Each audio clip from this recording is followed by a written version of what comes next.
My friend. Now this is going to go into a little bit more explanation about the fretboard. If not, check out the shorts. They cover it all. What we're going to be doing is we're going to be looking at our quadrants. 1, 2, and 3. Now when we play half steps, meaning notes that are right next to each other,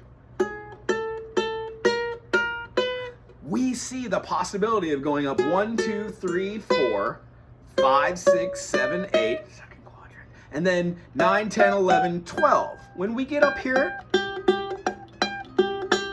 that's a perfect eighth, meaning an octave. Do, re, mi, fa, sol, la, ti, do. When we get all the way to the top, that octave means we start that whole process again to get another major scale. I digress. With our spider exercises, meaning simply one finger, first fret, second finger, second fret, third finger, third fret, fourth finger, fourth fret, we're going to be moving those up each one of these. If you haven't seen this, check out the channel. Call them spider exercises. They do nothing more than just help us utilize one finger at a time, get away from just using the thumb, and then it relies on using multiple fingers to be able to do the same notes in rhythm. The concept is start slow and then process it. 1 and 2 and 3 and 4 and. What I do is I don't move my finger until I'm ready to go to that next line.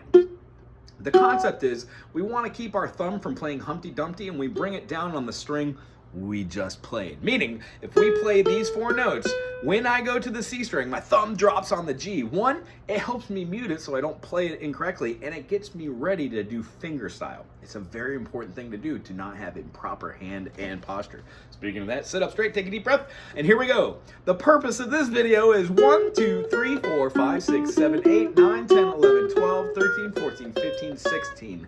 Start on those first 16 notes and figure out what they are called. I'm going to go through the whole process, but the purpose of doing one note at a time is building context. Let your brain, your computer, write its neuron synapses. So when you play the first finger on the first fret of the C string, you think C sharp, D flat. The reason being is when we read music, we will read the same notes and they have 2 different names. When we see triads, we see stack notes as being just, oh, that's a C major on a piece of paper, the grand staff. So what we do, we get used to hearing a C, E, and G with a C note because there's 4 strings, but a triad only needs the 1, 3, and 5. We see that in a multitude of places all over the instrument.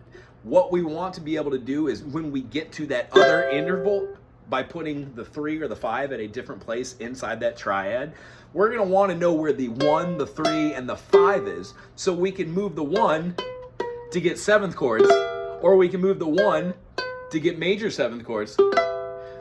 When we go through the process of seeing that the notes we play for a C major is a C, E, G, and when we play a C, B flat, we get a 7th chord, and then a B natural, we get a major 7th chord.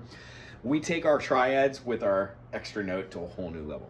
The reason why we learn the notes on the fretboard this way, it's very hard to learn a bunch of chords right away and then just be able to process them. So when you're learning your new music and you're listening to the chords you like and you're listening to the music you like and you're writing down these chords, be aware that almost all chords have 2 names or enharmonic equivalences. And when we learn how to go 1, 2, 3, 4 and we name the first note as being a G sharp, why? The closest we are to this nose is our G note when we have a ukulele. The G right here becomes a G sharp, but it's also an A flat. So rather than learning both at the same time, why not just learn 1, 2, 3, 4, 5, 6, 7, 8, 9, 10, 11, 12, 13, 14, 15, 16. Keep going over this, and these are called spider exercises. They help you stay in time and pluck individual notes. They help with the way your fingers move on the fretboard and how you sit with your posture. And then if you just simply say G sharp, C sharp, E sharp, A sharp. Now that was all the first fret. Now when I go back here, I already played that G sharp. I know it's a G sharp. Now I go A, D, F, B. Now I'm doing it again, 3rd time through. Guess what? I'm gonna name out the note that lies on the 3rd fret. A sharp, D sharp, G. You know what? I said the other one wrong. That's not an F. That was an F sharp. Yay. See, you do catch yourself in doing things like this. All the way back to the beginning because I messed up. G sharp. C sharp. E sharp. It's a weird one. A sharp. A. D. F sharp. B. A sharp. D sharp. G. C. Now here's interesting. B. E. G sharp. C sharp. So when we get all the way to the top and we've finished all of our notes for all of our frets, it's an interesting thing to be able to go backwards. Since we did all the sharps going forward, now we write the process of going backwards. So when we start backwards, you could either start at the top or bottom. I'm going to start at the bottom because it's the same string. But when I'm doing this, I'm just going to do it the same way and fashion that I had the other way, except for all the notes go backwards. 4th fret, 3rd fret, 2nd fret, 1st fret. Now when I go here, I'm going to be playing and doing the 1st fret because that's the first one I named off. So 1, 2, 3, A flat. D flat.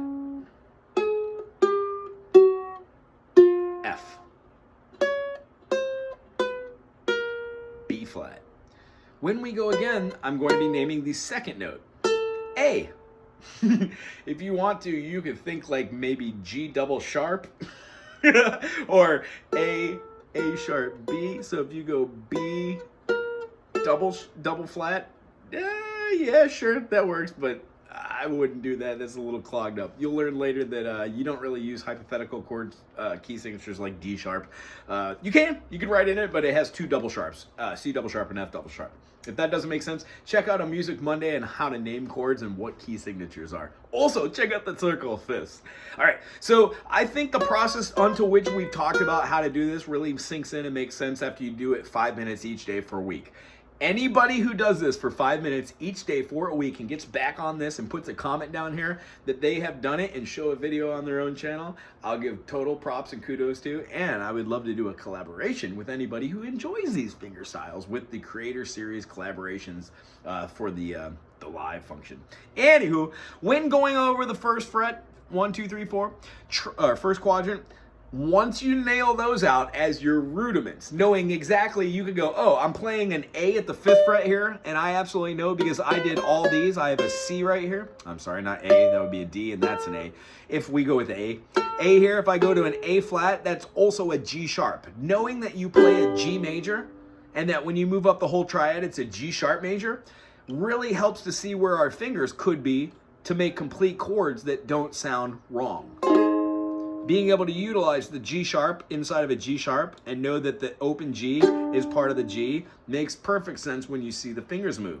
Just the same way as why when we learn a C major, it's as equally important to see how when playing a C major, utilizing the A major shape in a second fingering, only playing it up here and barring the first 2 notes that were open when playing an A major, but now we're playing at the 3rd fret, becomes a sharp, B, C major. Same thing as a C major, you know, it's just an inversion, has a lower note on the lowest note. So instead of having a 1, 3, 5, this as a C is the lowest note, it would be a C major. This has the E as the lowest note. So this is a C major first inversion. If you want to learn more about theory, awesome. This one goes through the process of these notes leading to great fretboard knowledge. You don't have to have this when you're starting to play, but when you move into understanding like 1, 2, 3, 4, 5, 6, 7, 1 is a major chord. It is a interval spacing of a whole step from a C to a D, D to an E, E to an F is a half step, F to a G is a whole step, G to an A is a whole step, A to a B is a whole step, and B to a C is a half step. You can place that anywhere, D, E, F sharp, G, A, B, C sharp, D, and know where your notes are. E, F sharp, G sharp, A, B, C sharp, D sharp, E. You don't need to know what notes are in each key to be able to play the same pattern. But when you do know what those notes are, it allows your brain to think in real time, which that's where the whole purpose of it switches from just playing an instrument and practicing an instrument. When you practice for 5 minutes each day and do something collectively, which will help you in the long run, you eventually see how these half steps, which did not seem important while learning and naming your notes, become the foundation of playing a rhythm and being able to hear it inside the chord.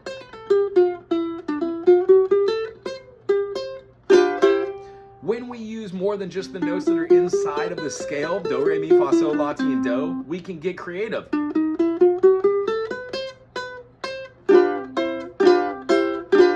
I hope you enjoyed today. I enjoyed talking about music theory. If you like the way I teach, please subscribe, thumbs it up, and comment below something musical. Anywho, enjoy this. I hope you do. Ugh.